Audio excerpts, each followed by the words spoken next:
Assalamualaikum warahmatullahi wabarakatuh. Perkenalkan, nama saya Muhammad Ali Fikri, NP 4118 2191 semester 4, paralel 3, mata kuliah adaptif. Saya di sini akan menjelaskan tentang tunanetra, tunarungu, tunawicara, tunagrahita, tunadaksa, dan tunalaras. Serta menjelaskan penyebab dan bagaimana cara memberi pembelajaran olahraganya. Yang pertama yaitu tunanetra. Tunanetra berasal dari kata tuna yang berarti rusak atau rugi, dan netra berarti mata. Jadi tunanetra yaitu individu yang mengalami kerusakan atau hambatan pada organ mata. Faktor yang terjadi pada tunanetra yaitu terjadi berdasarkan waktu kecacatan. Ketunanetraan bisa terjadi pada saat kandungan. Keadaan ini terjadi dengan penyebab utama yaitu faktor keturunan, semisal terjadi perkawinan antar keluarga dekat atau saudara, dan perkawinan antah tunanetra bisa juga ketika dalam kandungan terpapar virus rubella atau campak Jerman dan kekurangan vitamin A. Lalu cara metode pembelajarannya yaitu metode ceramah, metode diskusi, metode tanya jawab, dan yang keempat metode bandongan. Olahraga yang tepat untuk penyandang tunanetra yaitu goalball. Goalball dimainkan oleh dua tim atau perorangan yang saling berhadapan.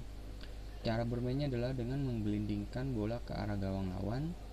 Lawan akan berjaga di daerah depan gawang untuk menghindari bola masuk yang akan menambah poin pemberi umpan. Dan yang kedua ada tunarungu. Tunarungu adalah seseorang yang memiliki hambatan dan dalam fungsi pendengarannya. Terdapat dua jenis gangguan pendengaran yang membuat seorang menjadi tunarungu, yaitu yang bersifat bawaan sudah ada sejak lahir dan yang terjadi setelah dilahirkan. Faktor terjadinya tunarungu bawaan bisa disebabkan oleh mutasi genetik, keturunan orang tua, atau terpapar penyakit ketika masih di dalam kandungan. Sedangkan tunarungu yang terjadi setelah lahir biasanya disebabkan oleh paparan suara keras dalam jangka panjang, usia, cedera, dan penyakit tertentu, misalnya infeksi. Metode pembelajarannya untuk penyandang tunarungu yaitu dengan bahasa isyarat atau gerakan tubuh.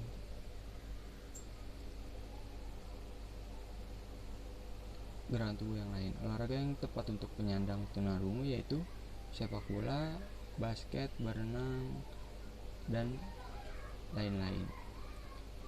Yang ketiga ada tunawicara. Tunawicara merupakan suatu kelainan baik dalam pengucapan atau artikulasi bahasa maupun suara dari berbicara normal, sehingga menimbulkan kesulitan dalam berkomunikasi lisan dalam lingkungan.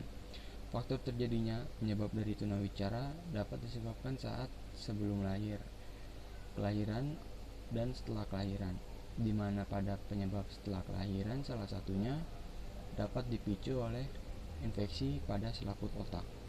Faktor sentral. Faktor ini meliputi adanya kerusakan pada susunan saraf pusat sehingga mengakibatkan anak tidak mampu berbahasa verbal yang spesifik, mengalami keterbelakangan mental atau autisme. Faktor periferal. Faktor ini berhubungan dengan gangguan sensoris atau fisik, terutama gangguan pendengaran. Anak ini juga bisa menjadi tunawicara ketika motorik yang berhubungan dengan kemampuan bicaranya terganggu. Dan ada juga dari faktor lingkungan dan emosional. Bentuk dari faktor ini misalnya saat anak mengalami penelantaran, penganiayaan, maupun gangguan dalam perilaku dan emosi lainnya. Selain itu, mengalami kejadian traumatik hingga menimbulkan stres berat dapat menjadi penyebab bisu. Metode pembelajaran untuk tunawicara yaitu terdapat 3 metode utama individu tunarungu belajar bahasa, yaitu membaca ujaran melalui pendengaran dan komunikasi manual, atau dengan komunikasi ketiga cara tersebut. Orang dapat memahami pembicaraan orang lain dengan membaca ujarannya melalui gerakan bibirnya. Olahraga tunawicara sama dengan olahraga tunarungu yaitu sepak bola, basket, berenang, dan lain-lain. Selanjutnya ada tunagrahita. Tunagrahita atau yang Anda kenal sebagai keterbelakangan mental terjadi karena otak berkembang dengan benar atau mengalami cedera yang membuatnya tidak dapat berfungsi dengan benar. Tunagrahita dapat mengalami kesulitan dalam beradaptasi dengan lingkungannya. Selain itu, penderita tunagrahita memiliki IQ di bawah rata-rata dibandingkan dengan anak normal. Faktor-faktor penyebab penderita tunagrahita biasanya terjadi karena keracunan merkuri atau timah, mengalami penyakit yang parah saat masih anak-anak seperti meningitis dan batuk rejan, tidak mendapatkan oksigen cukup saat dilahirkan, lahir prematur, mengkonsumsi alkohol secara berlebihan ketika hamil, dan kecanduan obat-obatan terlarang. Untuk metode pembelajaran bertujuan untuk meningkatkan perkembangan inteligensi fisik, emosi, dan bersosialisasi kepada setiap peserta. Metode ini biasanya diterapkan di luar kelas, sehingga dapat mengenal lingkungan sekitar. Bila metode ini diterapkan di salah satu kelas, dapat berupa bermain peran atau sosiodrama, di mana setiap peserta didik diberi peran dalam adegan yang terencanakan. Untuk olahraga yang cocok bagi penyandang tunagrahita yaitu olahraga bocce merupakan salah satu olahraga khusus tunagrahita. Bocce adalah olahraga rekreasi yang dimainkan 2 regu dan 3 hingga 4 orang anggota. Selain itu, olahraga ini bisa dikombinasikan dengan berbagai permainan menarik lainnya. Selanjutnya ada tunadaksa. Tunadaksa adalah anak yang memiliki cacat fisik atau cacat ortopedi. Tunadaksa berasal dari kata tuna yang berarti rugi atau kurang, dan daksa yang berarti tubuh.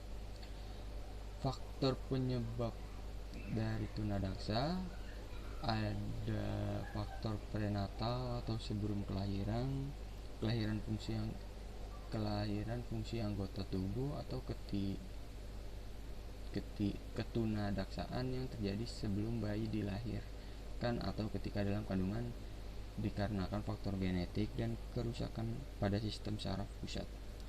Faktor yang menyebabkan bayi mengalami kelainan saat dalam kandungan adalah anoksia prenatal. Hal ini disebabkan pemisahan bayi dari plasenta, penyakit anemia, kondisi jantung yang gawat, shock, dan percobaan pengguguran kandungan atau aborsi. Metode pembelajarannya, anak tunadaksa adalah anggota gerak tubuh yang tidak lengkap. Bentuk anggota tubuh dan tulang belakang tidak normal.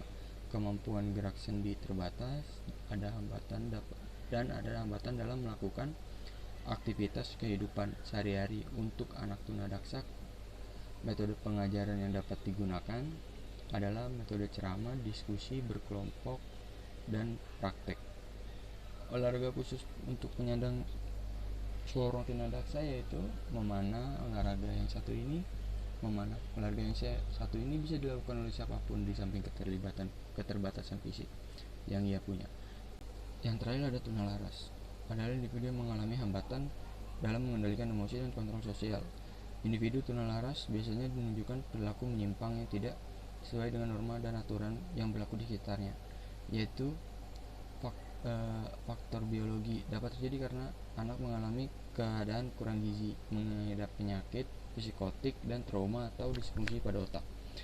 Metode pembelajaran yang dipakai guru pendamping khusus terhadap siswa tunalaras berupa metode pembelajaran pada umumnya, ceramah, diskusi, dan pemberian tugas. Selain itu, teknik pembelajaran yang sering dipakai guru pendamping khusus dalam membimbing atau mengajar siswa tunalaras adalah dengan pendekatan individual serta memberikan reward dan punishment. Olahraga khusus untuk penyandang tunalaras yaitu melakukan gerakan lari sambil diikatkan paku atau kayu di pinggang yang menuju suatu titik yang terdapat botol, yang bertujuan untuk memasukkan paku atau kayu yang sudah diikatkan di pinggang. Nah, olahraga ini bertujuan untuk melatih kecepatan, kesabaran, dan ketepatan.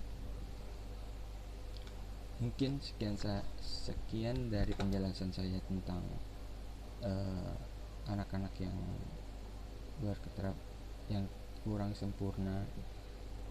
Mohon dimaafkan juga jika ada kata-kata yang salah atau ada perbuatan yang salah ketika saya menjelaskan tentang materi ini. Terima kasih. Sekian dari saya. Assalamualaikum warahmatullahi wabarakatuh.